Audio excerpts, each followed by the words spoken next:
Welcome to Deep Life Stories, the place where we share profound stories about life, the soul, and the peace found in every single moment.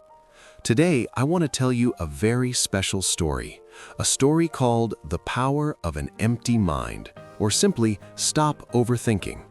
This is not just the tale of one young man, it is the story of every one of us living in this noisy, modern world where our minds are constantly besieged by thousands of thoughts, worries, regrets, and fears.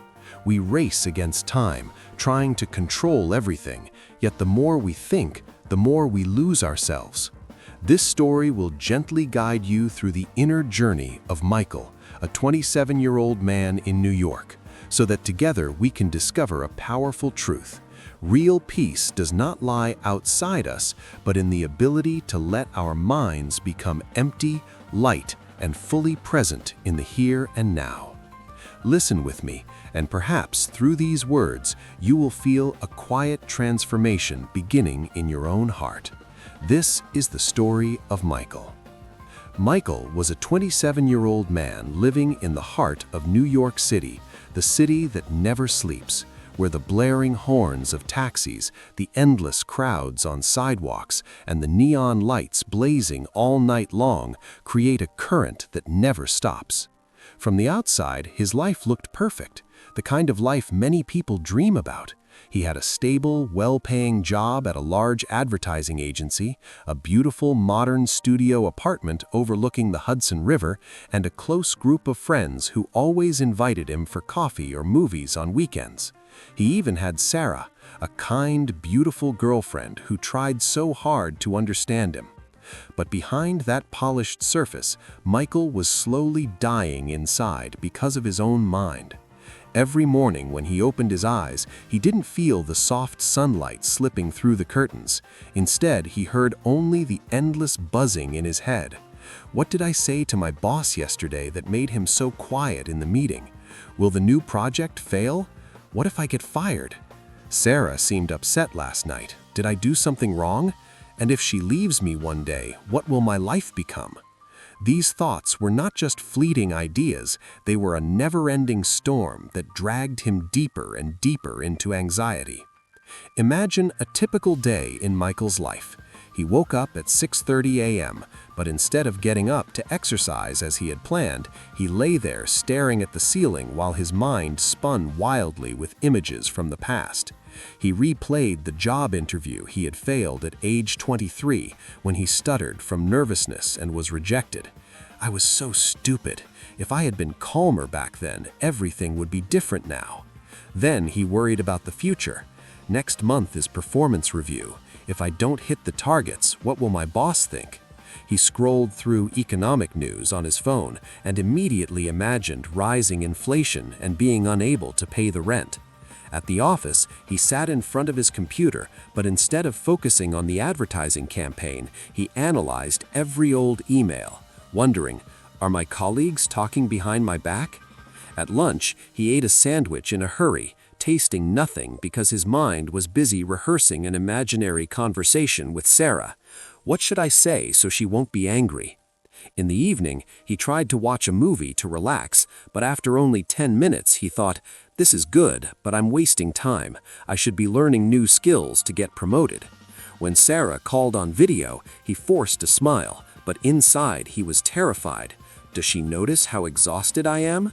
And when he finally lay in bed, he tossed and turned for hours, replaying the entire day, blaming himself, then worrying about tomorrow. Sleep came late, short, and the next morning the same cycle began again. Michael was so tired that he had forgotten what peace even felt like. He no longer laughed genuinely, no longer enjoyed a delicious meal, no longer felt the breeze on his skin or the warmth of his friends' laughter. His mind had become a cramped room stuffed with old junk, leaving no space for light or fresh air. Gradually, his body began to protest. Chronic headaches, endless insomnia, and eventually he started drinking a little wine every night just to turn off his brain. Sarah worried about him. She would often say, "Honey, why do you think so much? Please rest." But Michael only smiled wearily. I'm fine, it's just work. He didn't realize that this overfullness in his mind was slowly killing him. He had once read somewhere that a busy mind was a sign of success, so he comforted himself, I have to think a lot to control my life. Yet deep down, he knew he was wrong. He was living without truly living, merely existing inside a whirlwind of thoughts. One chilly autumn evening, Michael sat in their usual cafe with William, his best friend from college. William was a calm, quiet man who had left the corporate world to work freelance. They sipped their lattes and talked lightly about the weather and movies. But William, with his sharp eyes, immediately noticed the exhaustion in Michael's gaze. He set his cup down, looked straight into his friend's eyes, and asked gently yet deeply, "Michael, have you ever tried emptying your mind? Really emptying it? Not a single thought clinging to you?" Michael was surprised and laughed tiredly. "Empty my mind? Everyone around me says an empty mind is lazy, a sign of failure. I have to think to survive, Will. If I stop thinking, I'll fall behind." William shook his head softly, his smile a mix of sadness and understanding. "You know, I used to be just like you. A mind that is too full is actually the worst enemy of all. It steals your joy, steals the present moment, even your ability to love. An empty mind is not useless emptiness, it's the space that lets real life flow in. Think about it. If a glass of water is already full, how can you pour in fresh, delicious tea?" Those words fell like a seed into Michael's heart. They didn't sprout immediately, but they kept echoing quietly inside him for many days afterwards. Then an unexpected opportunity arrived. Michael's job required him to fly to a small mountain town in the Catskills, about 3 hours' drive from New York, to meet a client. After finishing the meeting late that afternoon, instead of rushing back to his hotel, Michael decided to take a walk. The town was astonishingly peaceful. Cobblestone streets, old wooden houses, and in the distance, the deep green mountains bathed in the golden light of sunset. The air was cool and carried the scent of pine and damp earth, completely opposite to the smell of exhaust and concrete in New York. He wandered until he stopped in front of a tiny tea house by the roadside. On the porch, under the soft glow of paper lanterns, an elderly man sat alone. He looked about 70, with neatly trimmed silver hair and a well-kept beard, his gentle eyes gazing into the far distance. He wasn't reading, not holding a phone, not doing anything at all. He simply sat there with a cup of tea in his hands, his face radiating a peace that Michael had never seen in anyone before. It wasn't tiredness or indifference, it was a profound stillness, as if the man had merged completely with the present moment. Michael bought a hot cup of Earl Grey and, without knowing why, walked over and sat down opposite the old man.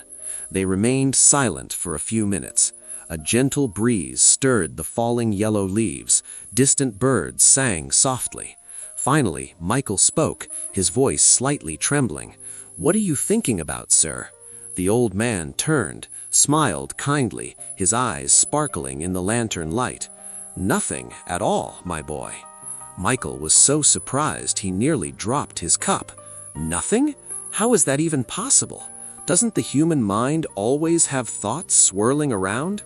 The old man smiled warmly, his voice like a gentle stream. "Tell me right now, how many thoughts are in your head at this exact moment?" Michael tried to answer, but instantly at least 5 different thoughts rushed in at once, worrying about his flight home, remembering his boss's criticism last week, wondering if Sarah was angry because he hadn't texted much, questioning who this man was, and even, what am I doing sitting here? He fell silent, his face flushed. The old man nodded slowly. "I can see the answer written on your face, son. That is exactly the problem." They stayed and talked together for the entire evening. The old man introduced himself as Professor Theodore Harlan, a retired psychology professor who had taught at Columbia University for more than 40 years. He told Michael that he had spent his whole life studying the human mind, from clinical cases of depression and anxiety to research on meditation and cognition. But the most important lesson he had ever learned, he said, did not come from books or laboratories. It came from his own personal journey. "I was once like you, Michael. My mind was like a wild monkey, jumping from branch to branch, never resting. I lost my wife because of endless worry, and I lost time with my children because I was never truly present. Only when I learned to empty my mind did I finally begin to live." He explained slowly, his voice full of quiet power. "The human mind is like a glass of clear water. At first, it is crystal clear, but every negative thought, every regret about the past, every fear about the future is like a drop of ink. Slowly, the water becomes cloudy.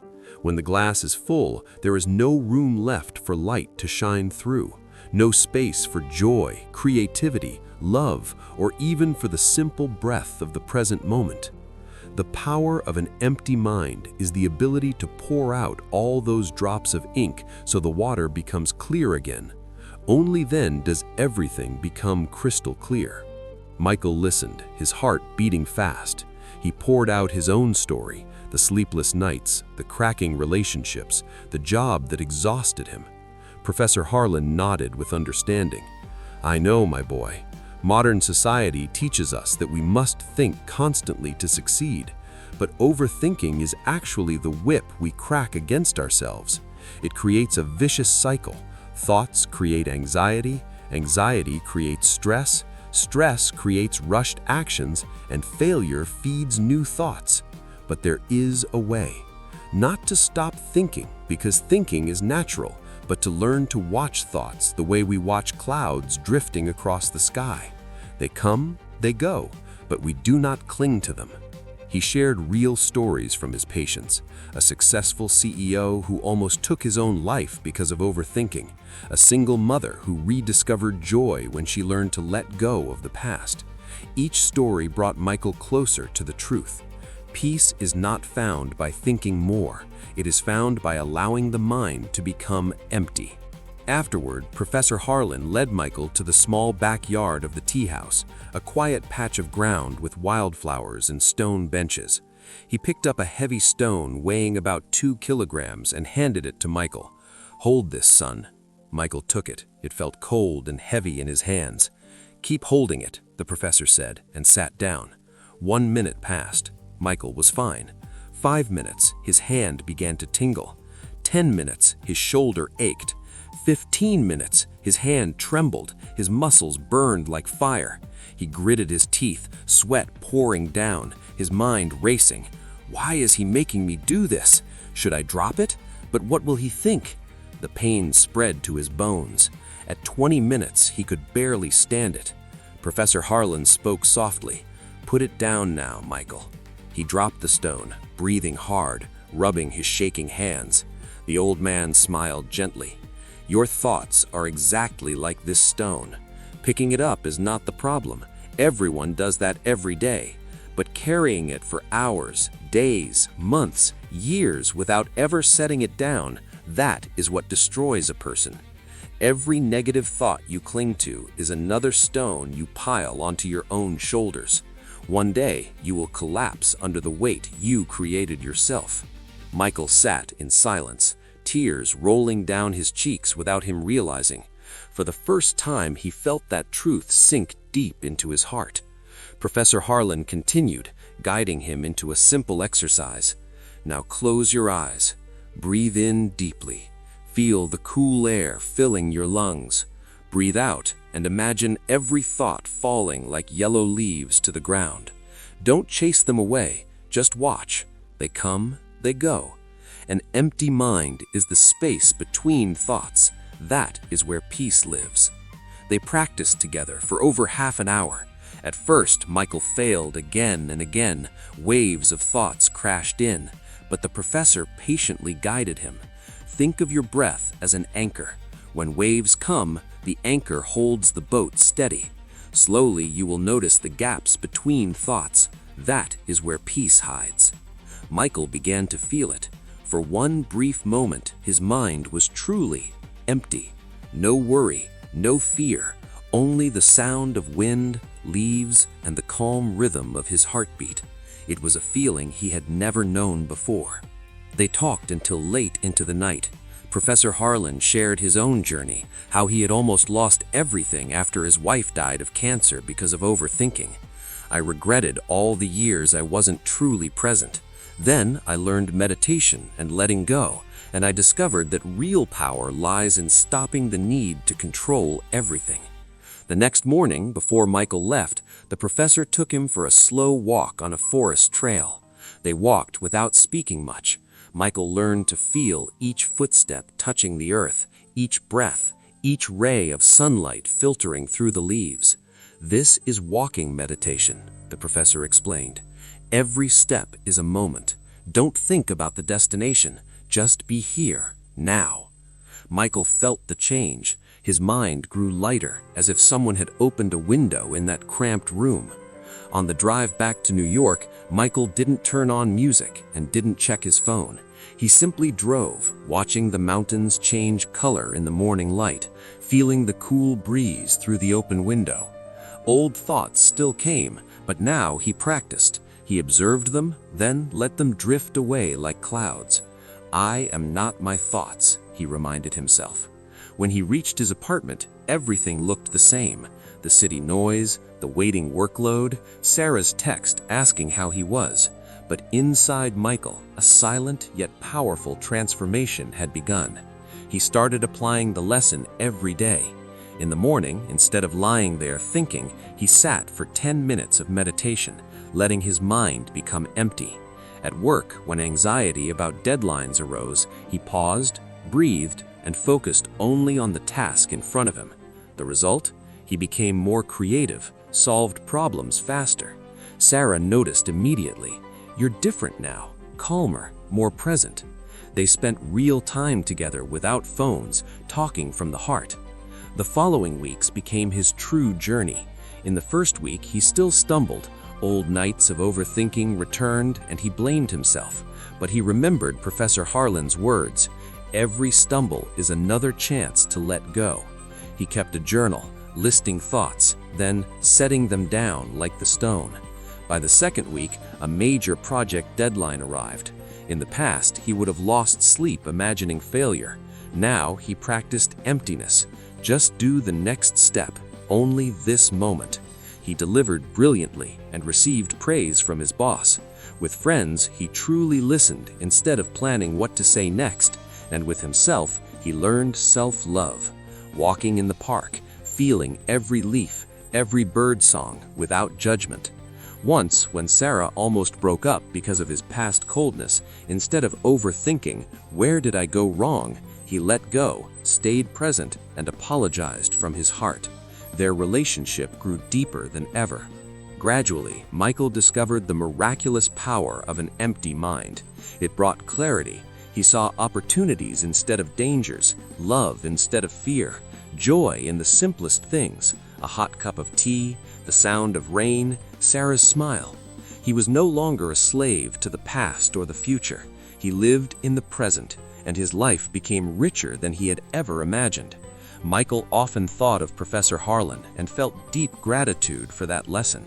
He began sharing it with his friends, helping them see stopping overthinking is not giving up, it is giving life permission to flow in.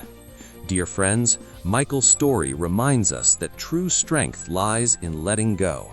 An empty mind is not emptiness, it is the open space that allows peace, creativity, and love to fill us completely.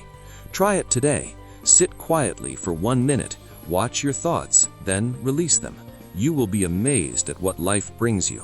If this story touched your heart, please like, share, and subscribe to Deep Life Stories so we can continue exploring more journeys of the soul together. We will meet again in the next story. Live lightly, and remember, peace is always right here, inside the empty mind that belongs to you. Thank you for listening. See you soon.